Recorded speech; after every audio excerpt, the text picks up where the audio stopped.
verses 9 through 12. The coming of the lawless one will be in accordance with how Satan works. He will use all sorts of displays of power through signs and wonders that serve the lie, and all the ways that wickedness deceives those who are perishing. They perish because they refuse to love the truth and so be saved. For this reason, God sends them a powerful delusion so that they will believe the lie, so that all will be condemned who have not believed the truth but have delighted in wickedness. So it says here that another thing that Satan will be able to accomplish through Antichrist is to deceive people with false miracles. False miracles. Can you think of an example of a Satan-empowered miracle in the Bible? What are some ways? Now, the way this is written, it's the very same terminology that is used of the miracles of Jesus. Signs, wonders, and powers. Signs, wonders, and powers.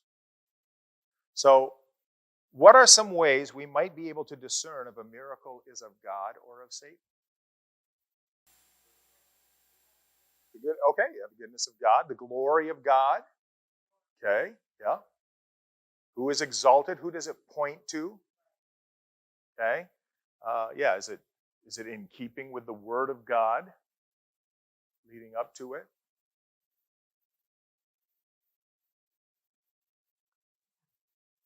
But to imagine that,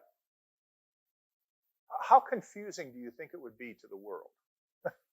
Or how confusing is it to the world? Because again, saying these things are happening even as Paul is talking here. How confusing do you think it is if somebody sees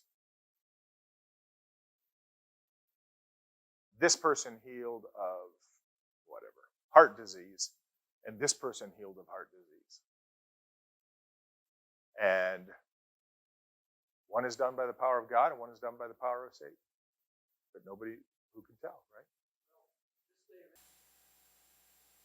I think this is an area in which it requires a great, what we're talking about, these counterfeited miracles. They're still miraculous. Healing, as it's described here, as Paul describes this, healing still takes place. Things are fixed. Things are transformed by the power of Satan. And that requires a great deal of discernment, I think, on the part of Christians to be able to know which is which, particularly in a world in which the definition of good is, does it make somebody feel better? When the biblical definition of good is, as you had said, Danielle, does it glorify God?